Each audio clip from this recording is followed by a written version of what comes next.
Aleph Amud Beis. We had just finished Chaf Aleph Amud Beis actually, so we're just about to start Chaf Beis Amud Aleph 22a. The only thing is we sort of left out a very important discussion which we were touching upon some of the questions, and I mentioned that the Tosfos over here, the big Tosfos over here, that learns a different explanation than Rashi. So I would like to go over that, and then we could continue. So let's look at the Gemara that we learned.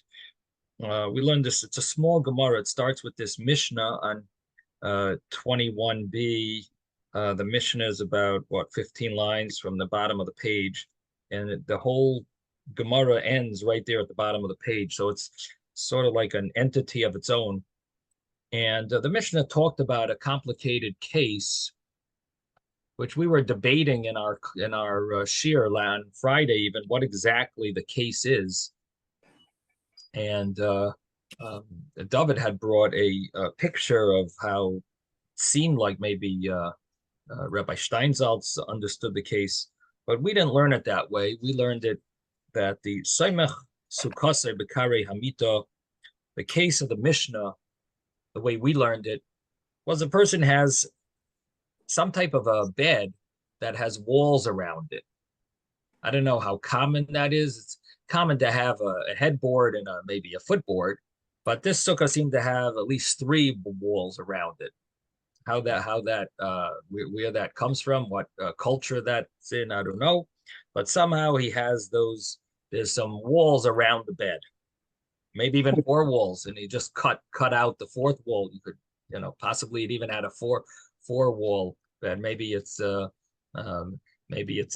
place where there's a lot of noise, so they would sort of like just segregate the bed area. So it was sort of like a cubicle bed, a bed in a cubicle where you block out some of the noise. Maybe sounds like an interesting invention. But in any event, they had these type of beds, and the person figures, let me just take that bed and stick schach right on top. And that's the case of the Mishnah. He's soimech his sukkah, which is basically he's leaning his sukkah on the legs of the bed, which means that his schach is on top of these walls of the bed, that that the sukkah is basically the schach. That's what the sukkah is. So the first opinion said it was kosher. Rabbi Yehuda said it depends if the schach could not stand on its own, it will be invalid. Meaning that what's holding up the schach, if it's a separate poles that are holding it up, or it's the bed itself. If it's the bed itself, then the understanding was that's a problem. If it's something else holding up the schach, then it's fine. Why is that? Why should that be the case? So the Gemara had 2 explanations for this, for the problem that Rabbi Yehuda. Basically, Rabbi Yehuda says the way your sukkah is situated, the way it's made, it's invalid. If you would take the schach and put some other entity holding it up, then it would be okay. But the way it is, this is an invalid sukkah. So the first opinion, the Tanakama, the first opinion of the Mishnah says it's kosher. You have a sukkah with the inside a cubicle. It's sort of like made that way. It's a 1-piece cubicle, and you have schach right on top of this cubicle. So that the first opinion said it's kosher. Rabbi Yehuda says no. But if the schach is on something else, then it's kosher. And what does the Gemara explain? So there are 2 opinions. The Gemara said, the first opinion said, ein lo keva. It's too temporary, because beds, at least in the olden days, they used to move them around. I don't know nowadays if you would say the same thing, but in those days, it seems like they would constantly be, the beds were movable, and I don't know if it had to do with the fact that their houses were smaller, so they would make space. They needed this. They would always be moving things around. It's almost like maybe folding chairs and things, they're always moving them around. I don't know exactly the practical side of it, but for some reason, the Gemara understands beds to be very movable. And therefore, Rabbi Yehuda says, no, a sukkah needs to have permanence. So that's his opinion. This is the way Rashi is learning the Gemara. I'm going over Rashi, and we're going to soon see Tosfos. So Rashi learns the sukkah needs to be, Rabbi Yehuda holds the sukkah needs to have permanence. And that's the opinion of Rabbi Yehuda. And therefore, he says, in this case, if you're putting schach on top of a bed is not permanent, so you can't use this as a sukkah. That's the first opinion of explaining Rabbi Yehuda's problem with this sukkah. The second opinion says that the problem is, he doesn't say anything about the permanence. He says the problem is the fact that it's a bed and it's a vessel. And a vessel is something that's susceptible to impurity, and the schach cannot be such a vessel. It can't be made from a vessel that's susceptible to impurity. And the same thing would be something that's holding the schach up. It's called the maimid. This is the main support for the schach. It also has to be, to some extent, it has to be kosher, that you can't use something that's susceptible to impurity.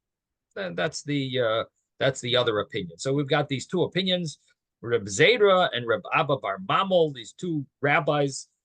They discuss the two opinions. The reason for Reb Yehuda not allowing this, what I would like to call a cubicle bed sukkah.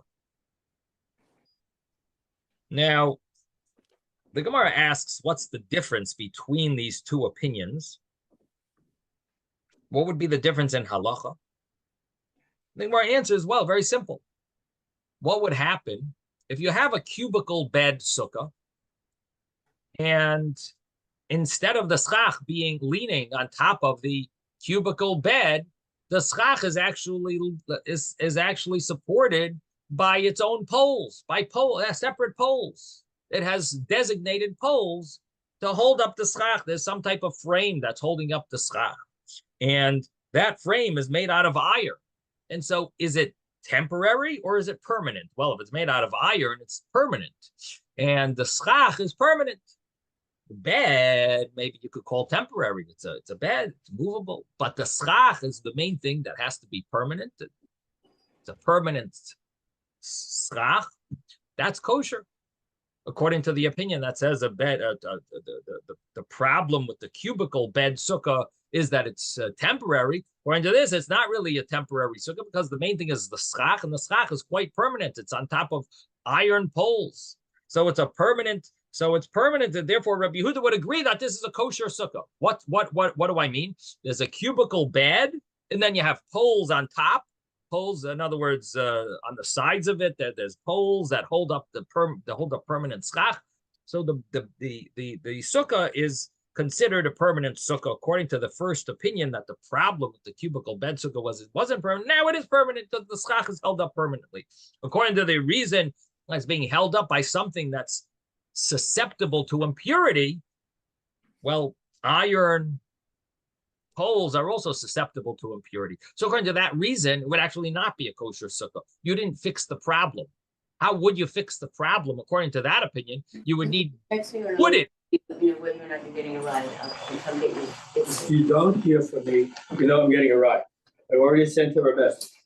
Sorry about this. Sorry about the noise. Okay, so we've what would be a way to get around the problem of the fact that the cubicle bed sukkah is susceptible to impurity? A way around that would be to make a frame besides the cubicle bed, make a frame that's made out of just wooden beams. If you make a frame made out of wooden beams, where there's noise coming from this somewhere. Okay, so if you would make a bed if you would make a cubicle, you have your cubicle bed sukkah, again, that's the case. And if you put the schach on top of some wooden beams that are separate, a separate entity than this cubicle bed sukkah, then you're holding the schach up with wooden poles that are not susceptible to impurity. It's kosher. So that would be a way around this problem. Okay, so we've just gone over the Gemara, the Mishnah, and the Gemara according to Rashi's understanding. The Gemara does have one more point in it, but this is the main discussion here, is the fact that it's like a cubicle that has a bed in it. It's attached, it's one entity. It's a cubicle with a bed attached to it. You put schach on top of it. And that's where Rabbi Yehuda argues with the first opinion in the Mishnah. Generally, we say the rabbi's first opinion would be the common opinion, the Tanakama, the first view, or some say it would be the rabbis. So you could say the rabbis argue with Rabbi Yehuda if such a sukkah would be kosher or not. Okay. Now, Tosfos over here on the side, this long Tosfos, she'ein lo keva. So he goes through what Rashi, the way Rashi learned this, and he mentions a few things the way Rashi learned it. And then he asks a question on Rashi, and then he has his interpretation based on the Yerushalmi, the Jerusalem Talmud. Okay, so he mentions the way Rashi learned this, that Rabbi Yehuda has a problem with a movable sukkah. In other words, the way he's understanding the problem of a bed is that a bed is movable. So he says, that really takes us to the discussion of a sukkah on top of a wagon, or a sukkah on top of a boat. So he says it seems that this would be a similar type of situation. And he says that even though when we talk about the boat and the wagon, we don't see the opinion of Rabbi Yehuda, doesn't mention Rabbi Yehuda's view, but we could say that Rabbi Yehuda argues there as well, that just like over here, Rabbi Yehuda holds that a sukkah needs to be permanent, and that would mean that if it's on top of a bed that you move around, or on top of a wagon that you move around, or that moves around, or on top of a boat, is seemingly these would all fall into a similar category, and they should be invalid. Now, there is a discussion about a sukkah on top of a boat, and there's also a discussion about a sukkah on top of a wagon. Now, the sukkah on top of a boat, you see, what we have is, in a certain sense, we're jumping the gun. We're going a little. It really should the better way to do this would be to wait till we actually learn this, but inside. But there's a Mishnah on 22b that talks about making a sukkah on top of an agola, a wagon, and on top of a boat. And the Mishnah seems to say that it's not a problem. Now, the thing is that the Gemara brings brises here. The Gemara on 23a mentions that on top of a boat, you have an opinion of Rabbi Gamliel that it's invalid. Rabbi Akiva says it's kosher. They have a whole discussion there about what type of a wind is this boat sukkah going to handle. Will it be able to stand the winds that are common on the ocean? The ocean, sometimes it gets extremely windy. And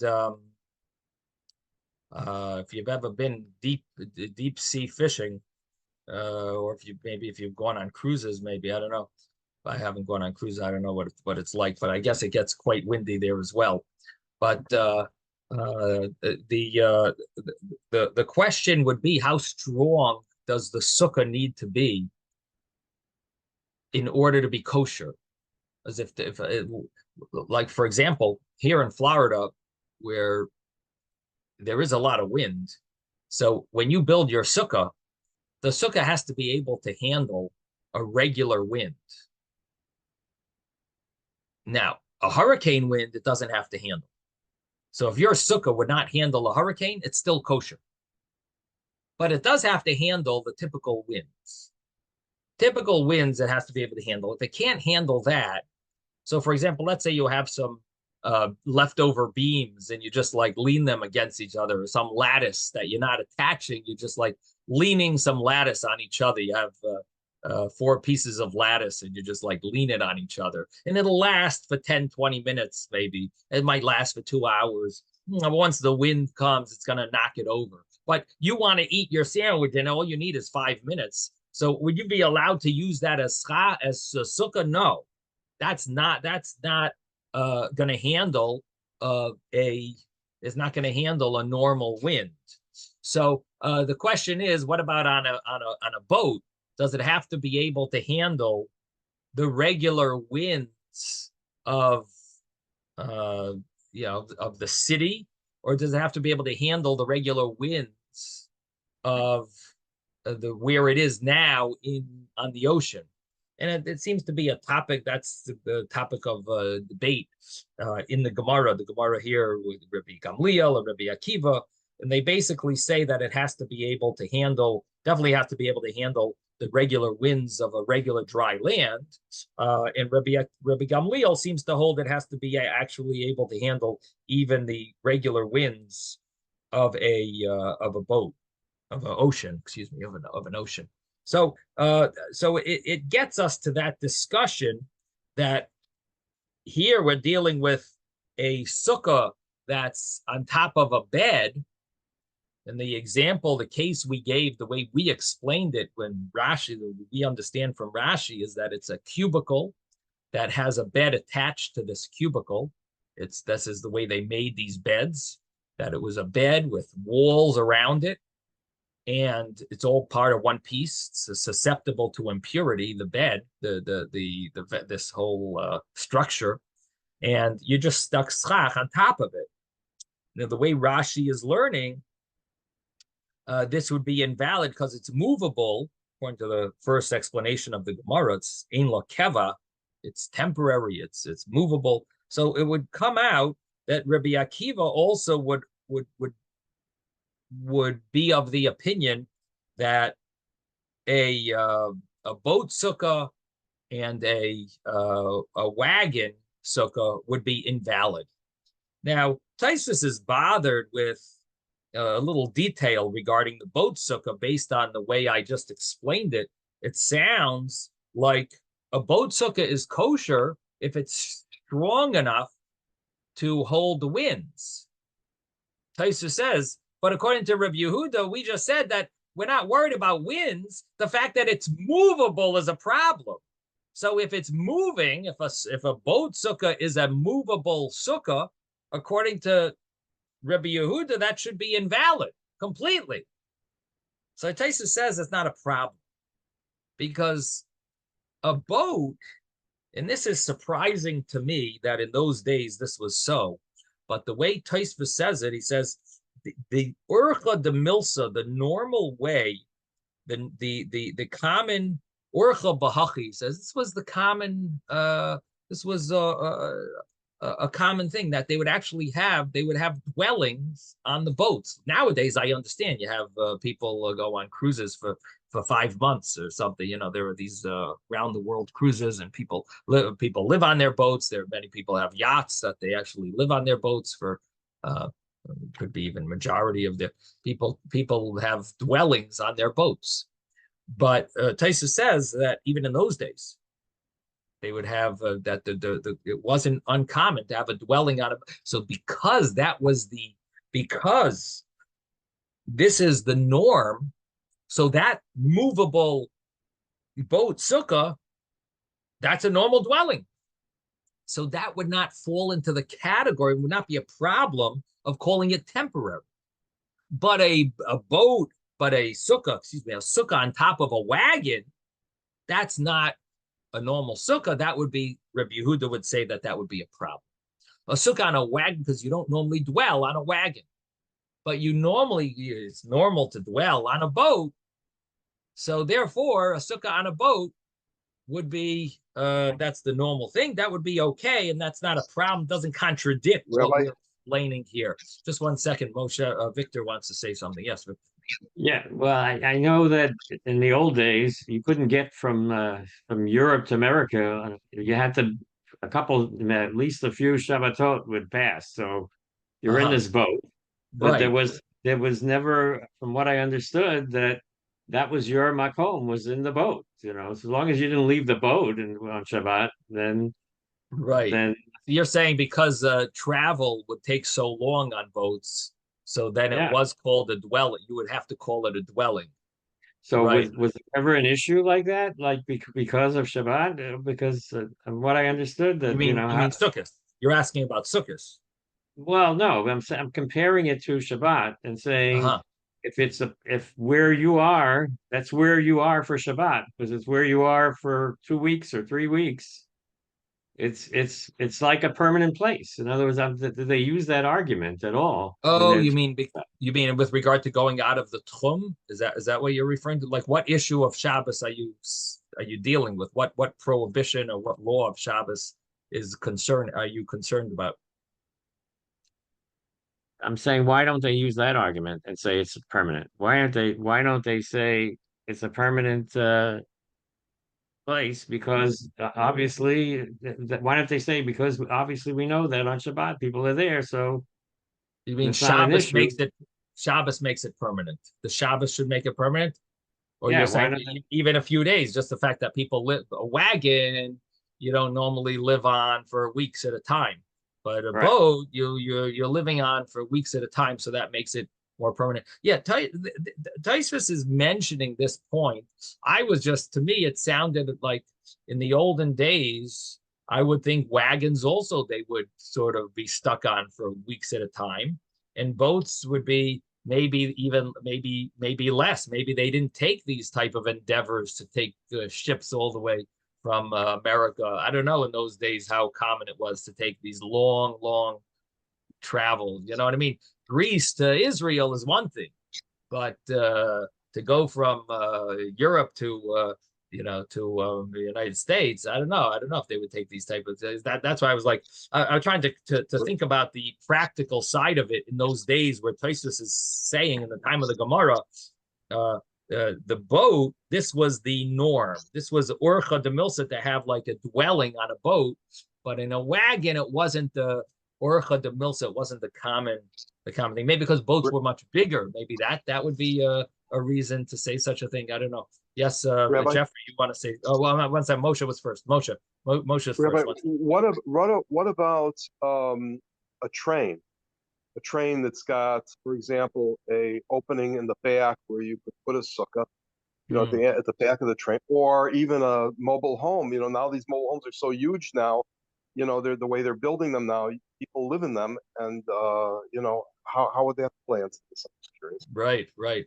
So again, we're discussing a view according to Rashi that's not necessarily the halacha. And in other words, the halacha part of this, we really have to wait for page 23, where we talk about the main discussion of a sukkah on a boat, and a sukkah on a wagon. So we're not really, here we're just discussing it. It's really talking about a sukkah on top of a bed, and we're connecting it to the Gemara later that's coming up soon. But it's not really the main topic of discussion. We're comparing it because Rashi is learning that the issue here is a sukkah that is temporary because it's movable, and Rabbi Yehuda holds this way, that movable is a problem because it's not called the permanence that Rabbi Yehuda holds up. So we don't necessarily follow this way of understanding it in halacha, and it really doesn't clearly spell out. The Mishnah doesn't spell out this case that it's movable. That's Rashi's interpretation, and it's one opinion in the Mishnah how Rashi's interpreting that opinion. And we'll soon see that Tosfos doesn't even learn that way. That this is an issue of movable. So you get what I'm saying. So in other words, your question about a train, and is really a topic of for when we reach page 23, and we'll try to pull up Shulchan Aruch then and see how it spells out after we learn the sugya. After we learn the Gemara, we'll try to see how it spells out and develops in halacha. Yes, Jeffrey. You really have to put this all in the context of the ancient world. They didn't have steamships, they didn't have ocean ships. But what they're talking about, I think, is river boats. On rivers, they had people whose livelihood was fishing, and they would be able to go in the current, and they could steer the boat, and they could have a family live on the boat, and they use the water to wash, etc. Not modern sanitation, but I think we should just table this anyhow, because it's very interesting, but it's not really what they're talking about. We have all these other conveyances in the modern world, and so we can conceive of all these other kinds of things that people can do, and that's not their context. So as I say, I think mainly with boats that talk about river boats, they did have boats that went on the Mediterranean, and there's stories about Rabbeim who, right, in the ancient times who traveled. They went to Rome, and they traveled on a boat, and that's why they talk about the wind on the boat, and because a boat makes its own wind. And if you have a sailboat, it has to have wind. So that's why they bring up these other concerns. It's a completely different society. So. No, for sure it's different. That's why we were discussing it. We were just trying to figure out what the meaning of Tosfos is, that the boat is a orcha, is the norm to have a dwelling in it, and the wagon is not the norm to have a dwelling in it. So just the mentioning that point, and while we're mentioning it, it'd be interesting to understand what the practical side of it was in that time, why he sees that as a given fact. But everybody's stuck in his own context. Okay, so yeah, Rashi so can't talk about the ancient world because he really didn't know as much as we know about the ancient world, etc. I'm saying if we could understand, if we could try to understand what Tosfos means, why that was that way. But in any event, however you want to, that's the way Tosfos understands the Gemara there, to reconcile with Rashi's interpretation that there's a problem when something is traveling, something that does travel, something that could move, and then at the same time he's saying that a boat is not a problem. So the conclusion would be that a boat has because it's the norm to have a dwelling on the boat, that wasn't an issue, but the wagon part of it would be an issue because it's movable. A boat, we wouldn't call it a problem of being movable because that's the normal thing, is to have a dwelling on that type of in that setting.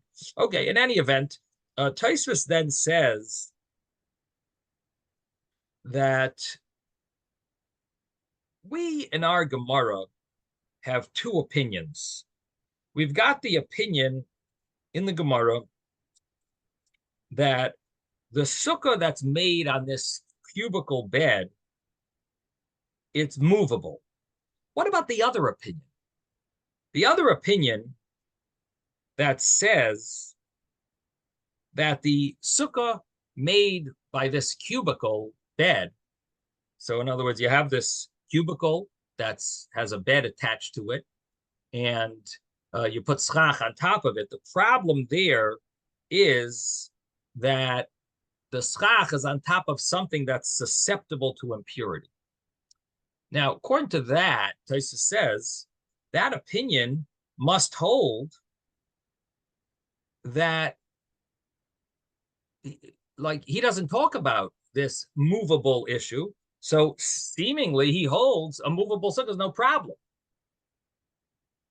And he's following, this is Rabbi Yehuda. And Rabbi Yehuda says that a sukkah needs to be permanent. So how does that fit with Rabbi Yehuda, who holds a sukkah needs to be permanent? And at the same time, he says the problem with a sukkah on a cubicle bed, which is a movable sukkah, the problem is that you're being masachech, you're putting schach on top of something that's susceptible to impurity. It sounds like he doesn't have a problem with a movable bed sukkah. Maybe he doesn't have a problem with a wagon sukkah either, or a boat sukkah, because just because it's movable. Sounds like Rabbi Yehuda that opinion doesn't have a problem with it. So he brings up a question which could break our whole way of thinking in Rabbi Yehuda. And Tosfos says, no, it's not a question. And Tosfos says an interesting thing. He says this second opinion in the Gemara really agrees with the first opinion. He just adds one more point. In other words, the reason that it's movable, that's also true. It's a problem, according to Rabbi Yehuda. Movable, it's not kosher. But in addition to it being movable, he says, there's also a problem of the fact that it's susceptible to impurity. So he's not arguing on the first reason. He agrees. Rabbi Yehuda holds that sukkah has to be permanent. And if it's movable, it's not not kosher.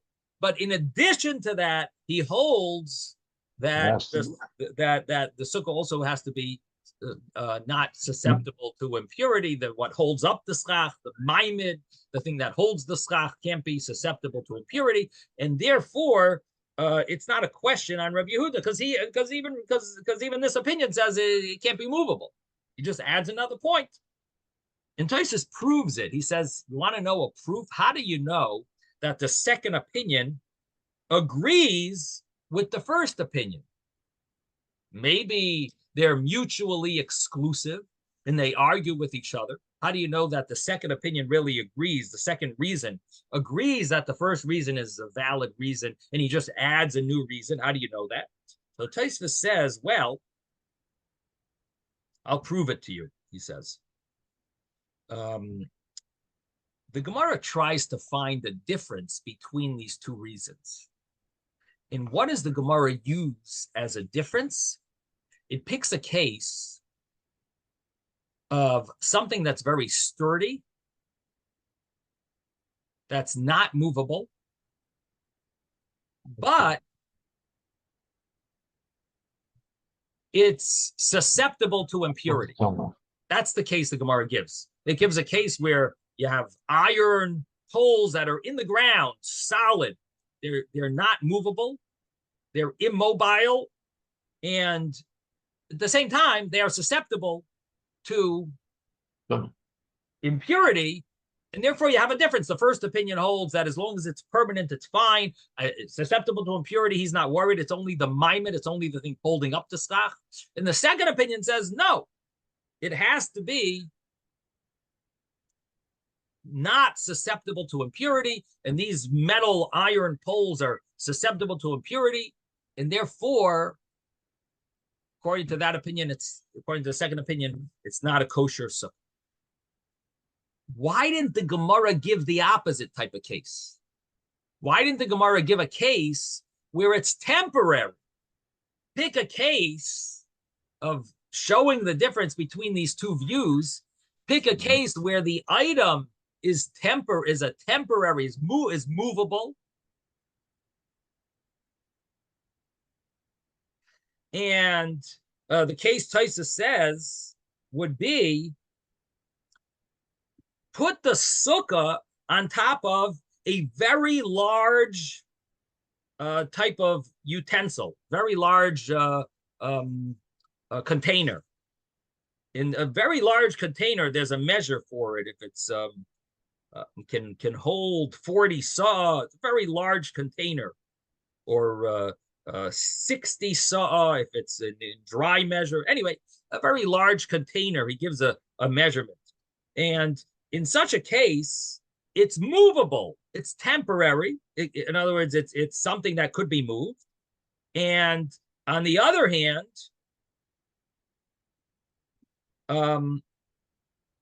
these items that are so big, they are not susceptible to impurity. So if you picked such a case, if the Gemara gave such a case that you made a sukkah on top of a huge container, so what would be, that would seem to be a perfect case to compare these two reasons. You have the first reason that it's about being movable. This is movable. It's a very large container, but it's movable. It's it's meant to be.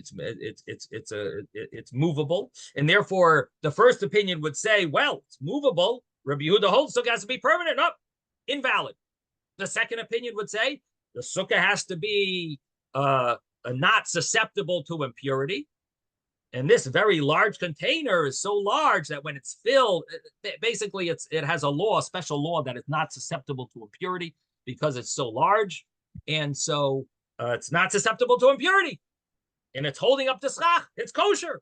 So this would be a perfect example of a difference between the first reason and the second. But the Gemara doesn't give this reason.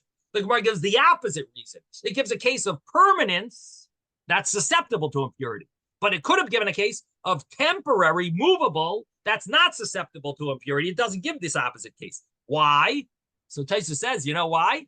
Because the reason that's given in the Gemara of something that's susceptible to impurity agrees with the first reason that if it's movable, it's not going to be valid. So everyone would agree in this case, when you have a very large container, that it would be an invalid sukkah, according to Rabbi Yehuda. Why? Because number one, it's movable. Movable, everyone would agree it's invalid. Are you going to tell me, well, but it's not susceptible to impurity because it's so large, it has special law about kalim that are very large, they're not susceptible to impurity? Doesn't matter. The second opinion agrees with the first opinion that because it's movable, that's going to make it invalid. It'll make it invalid, even though it's not susceptible to impurity. So we see that because the Gemara didn't give that example, it must be that the second opinion agrees with the first opinion. And so Rabbi Yehuda holds anything that's movable is invalid for a sukkah, and that would develop, that would express itself also in a sukkah that's on a wagon and so on. And the case of the bed is because it's movable. Okay, so that's Rashi's. We've just delved into Rashi somewhat in depth, discussed the Rashi's understanding and connected it to the Gemara later, and explained how the boat doesn't present a problem. We explained how the second reason doesn't present a problem on the first reason. And now Tosfos says, however, there is one problem with Rashi, and that is, what about a sukkah on top of an animal? He says, the Gemara later, again, it's only a few pages later, it talks about a sukkah on top of an animal. So Rabbi Yehuda says, the reason why a sukkah on top of an animal is invalid is because of a pasuk that says that if you can't dwell in the sukkah 7 days, then you can't use that sukkah. Taisa says, what do you mean? A sukkah on top of an animal? It's invalid because it's movable. That should be the problem. Why do you tell me because of a different reason, some pasuk that has to be 7 days, and you can't go on an animal on Yom Tov, you can go on Chol HaMoyed on the middle days, but you can't go on Yom Tov? That's the reason? I thought Rabbi Yehuda holds a sukkah has to be permanent. And so Taisa says this whole thing we have to, it basically knocks off the whole understanding of Rabbi Yehuda. And Rabbi Yehuda's reason, Tosfos wants to say, is not the way Rashi explained it, that it has to be with permanence or temporary. The Gemara uses that word. The Gemara uses the word ein lo keva. But that wording, ein lo keva, is a little different than the Gemara used when it wanted to talk about Rabbi Yehuda's view that sukkah needs to be permanent. And because of that, Tosfos says, let's look at the Yerushalmi. What does the Yerushalmi say?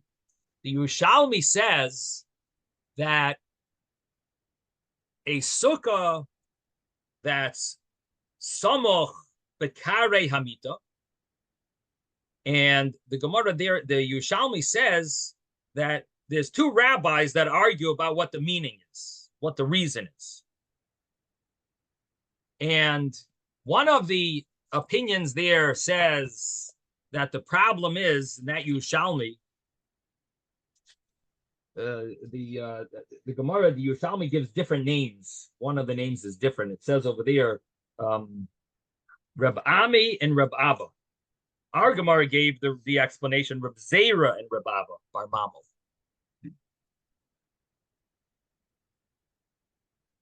Our Gemara gave the names Reb Zera.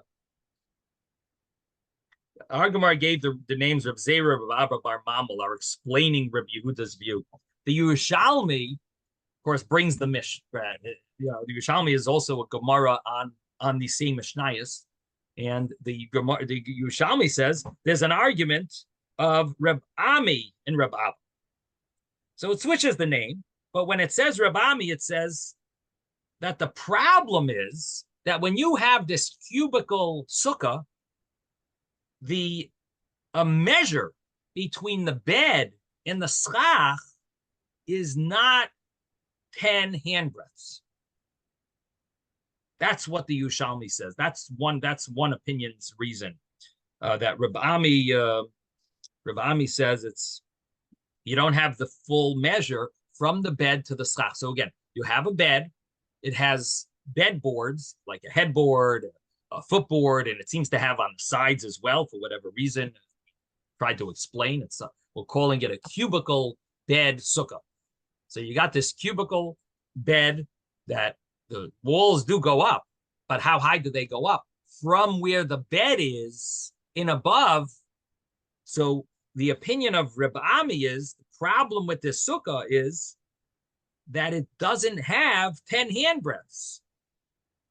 And Reb Abba says the problem is that it's something that's susceptible to impurity, similar to one of the reasons that our Gemara says. Now, what Taisus wants to say is, guess what? We have two reasons. Yerushalmi has two reasons. Our two reasons, one of the rabbis' names is the same one. The other rabbi might be different. But let's assume that these two reasons are the same two reasons. One of them is exactly the same word, is pretty much the same words. It's all about not being susceptible to impurity. So the other reason, let's say, is the same problem. And the other reason is that the bed, from the bed to the roof, is not 10 handbreadths. Now, the actual wall is 10 handbreadths. But from the bed to the roof is not 10 handbreadths. And the problem with that is that it's like a dira srucha. It's not a normal dwelling. Or you might say that we measure the wall that doesn't have the needed 10 handbreadths to be considered a proper sukkah. And the bottom line is that Reb Yehuda would say that this is not kosher. Now, how does that fit into the words? The Gemara's words are she'ein lo keva. It doesn't have permanence. It sounds like it doesn't have permanence. The way he learns is it's not a normal dwelling. That's how he's fitting it into the words. That it's not, I mean, he doesn't explain exactly how to fit it into the words, but it basically, you can't dwell on such a thing. Can you go to sleep on in an airplane? Yeah. Is that the normal? Is it a keva? Is this a normal permanent type of sleeping arrangement? Not exactly. You sleep on two chairs and two seats. So it's ein lo keva. It doesn't have permanence, meaning it doesn't have the 10 handbreadths that I hear in first class you only need one seat to sleep. Metz Hashem, Isaac, you should together with everyone else, we should be able to all afford whenever we travel first class. Well, oh man, I never envy anything. I'm just saying. Not envy. It should be. We should have such harchava in order to be able to accomplish whatever we need. Don't waste any Oh time. man, oh man. So the Taisus brings the continuation of the Yerushalmi. He brings the over there. It talked about the Yerushalmi continues. It talks about that they would lower beds from their windows, and they would use from their window. They would drop a bed. They would be masachech on top of the beds, and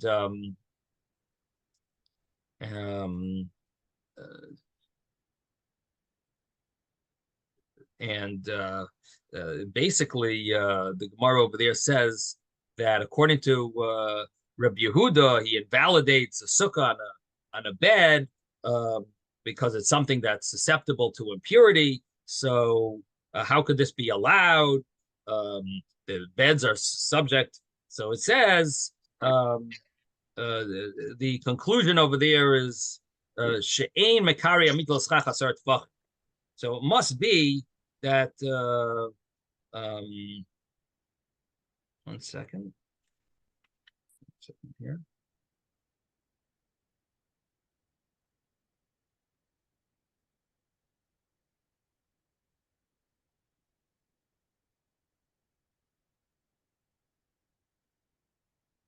Taisus brings a problem with Reb Abba's explanation. He says they used to do this. They used to have they used to use their beds for schach. So obviously Maimed is not a problem. The Gemara there proves that the Yerushalmi proves that other reason of Maimed can't be a problem. That you're holding up your schach with something that's susceptible to impurity. Does that really invalidate your sukkah? They used to do it all the time. They used to use have like I guess they would put their they would put schach on top of on top of their different beds. I guess they would put 3 beds together, and then they would put schach on top of it, and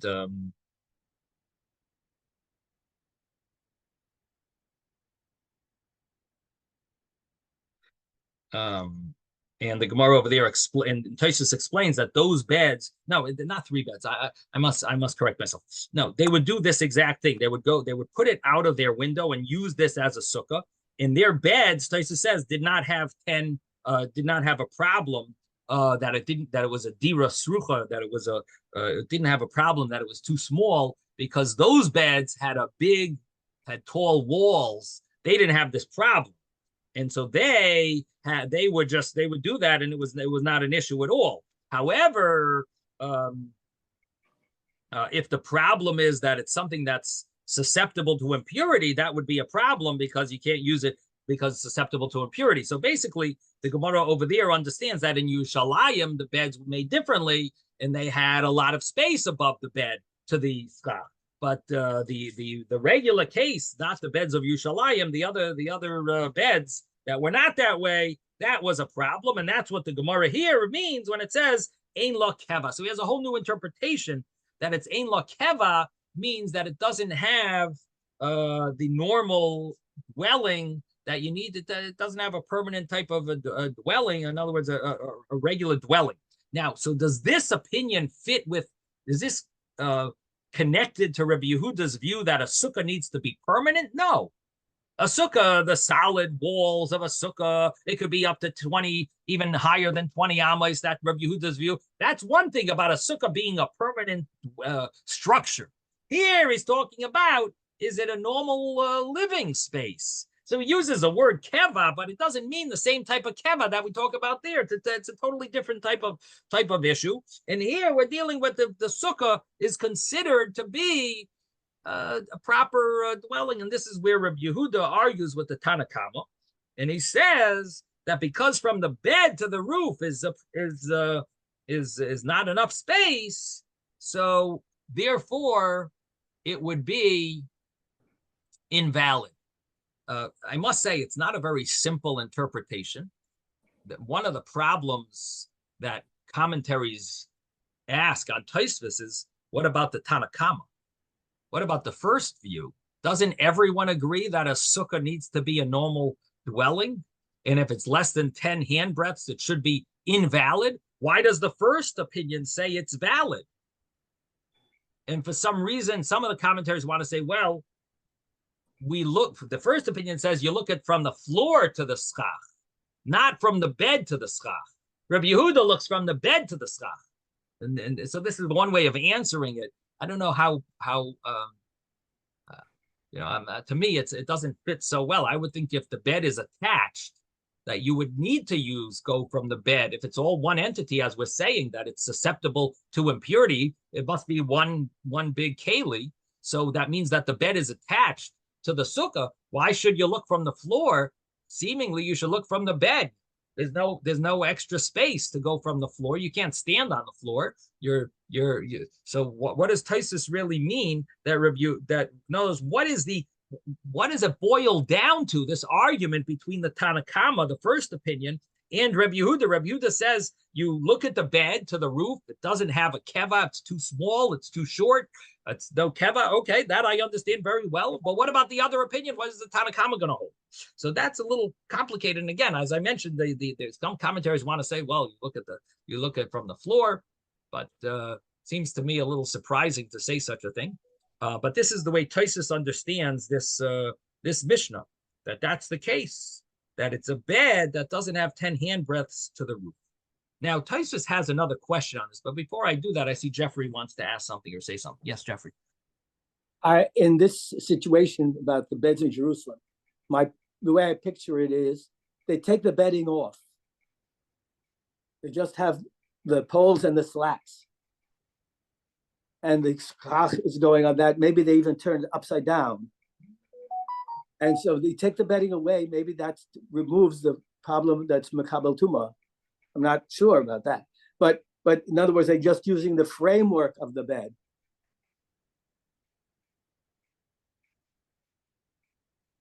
Mm-hmm. Right. Tosfos uses the word, those are the people of Yerushalayim. Haya asara mikare hamita l'schach. It was 10 handbreadths from the bed boards, which seemingly he means from the surface of the bed. It sounds more like they were built differently than to say they would remove the mattress, but it doesn't. You could push that into it. You could possibly learn it that way. Why they didn't do that outside of Yerushalayim? They needed the cushion. They needed to sit on. They needed to have a cushion. They couldn't have just sat on the hard frame. Maybe Yerushalayim people were used to just sitting on hard frames. Maybe you could learn your way. It sounds like a good. I mean, it's not it doesn't fit perfectly, but it's unclear, and Tosfos leaves it vague. How exactly? I mean, how exactly the people of Yerushalayim's bed, why was it more than 10 tefachim? So you want to say because they would remove the bed, they would remove the mattress? Maybe you could say that. Sounds. Then you have the slats. You have the slats. Slats. I understand. I hear what you're saying. Yeah, but one of the other Gemaras that I looked at, I don't have it at home. It said that there's a lot of different ways to picture this, right? And it's not necessarily just that one picture that was shown to us, well, so far we haven't even found that view yet. The way David's Gemara showed it. On Friday, David's Gemara, we saw David's Gemara's view, but so far Rashi doesn't seem that that's Rashi's shot, and it definitely doesn't seem either like it's Tosfos's shot. So it's we'll have to see if we find the Rishon. Why was it 10 tefachim where? The way the Gemara Yushalmi, according to one understanding, is explaining Rabbi Yehuda's view, is that there is not 10 handbreadths from the bed part of this sukkah, from the bed, which is basically the floor, from the flat part, which I would call the floor of the sukkah, because you're expected to sit on that bed, that floor to the roof, to the schach. Right. It doesn't have 10 handbreadths. That's like it's a good reason to validate it. Well, it Ah, doesn't so say that whole, clearly. The whole I see, that whole is too sukkah short. is The- not the- high the- enough. The floor to the schach is not high enough. You would call it either a dira srucha, or you would say that the walls don't have 10 handbreadths. But Now, when you say from the bed, is the bed now the floor of that sukkah? so Or you're sitting on it? so it seems, at least the simple understanding of the case is that the bed was made like a bed with bed posts, and the bedposts were not just on two sides, on the headboard and the footboard, but they were even on the sides of it. And maybe you had a little entrance to get in. And 3 out of the 4. yeah, 3 or maybe 3.5, even 3 3/4 out of the 4. You want me to share the screen? So I mean, we saw that picture. Are you showing us a new picture? No, same one. The same picture. Yeah. Yeah, no, I don't think that picture is helping us, at least at this point. Now, maybe if I come up with the Rishon that explains it that way, then we'll share the screen again. But let's just finish up over here, because we've done Taisvis. This is adding a whole new dimension to this Gemara, this Taisvis' interpretation. And let's just finish it up over here. So Taisvis then brings, after he brings this Yushami, then says, now think about our Gemara. Our Gemara said that what would happen if you have this sukkah,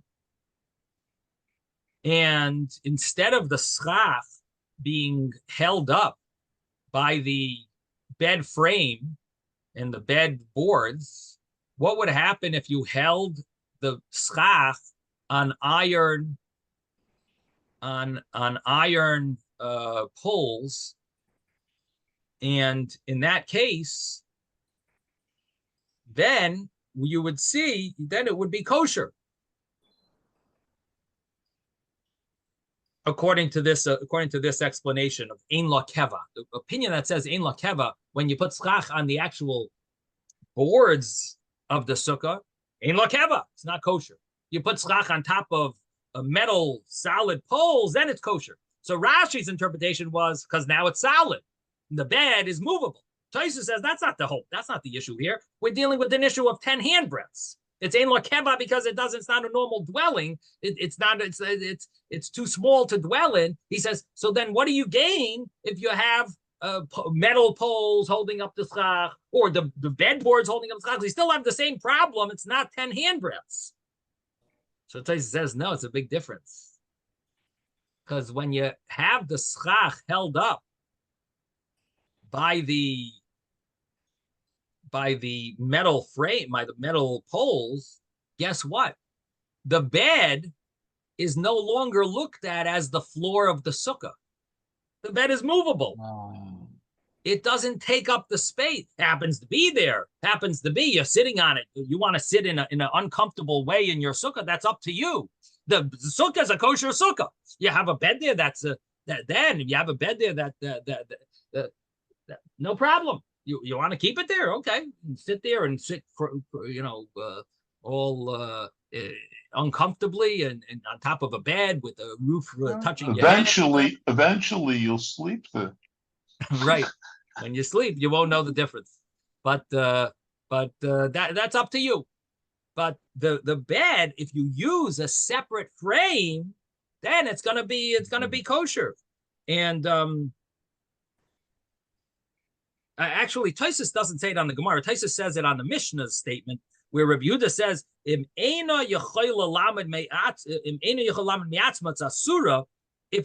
the schach could stand on its own. So let me just switch it, one little change, that nothing to do with the metal. It's the Mishnah itself really says this idea that Rabbi Yehuda in his wording says that this sukkah is a problem if the schach is leaning on the boards. If it's held up by something else, it would be kosher. Why would it be kosher? So the answer is because then the bed is no longer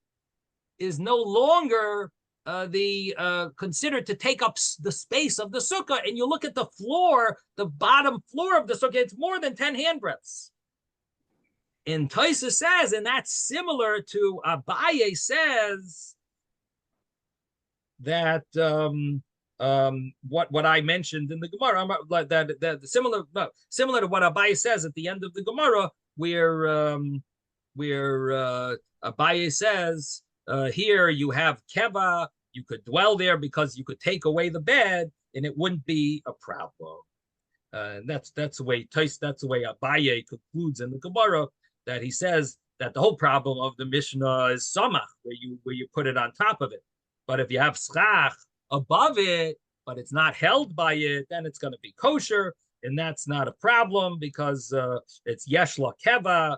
It's considered to have space because so basically that would be the explanation of Tosfos. He says, and the fact that you have a bed inside, it doesn't take up space, and he compares it to the earlier Gemara that we had in the beginning of this tractate, where we talked about if you put mattresses, cushions in a sukkah, does it remove space? Hello. Does it remove space or not? And he brings from there that just like adding cushions doesn't kosher a sukkah that's too tall, so it's also not going to invalidate a sukkah that's too short if you add a cushion or a bed. So Tosfos compares it to the previous Gemara there. And that's basically Tosfos's interpretation. And now you have Rashi's interpretation of our Gemara and Tosfos's interpretation of our Gemara. We're going to stop here. Sei gesund, everyone. Oh, yeah. Thank you, Rebbe. You're Have a right, great man. week, everybody.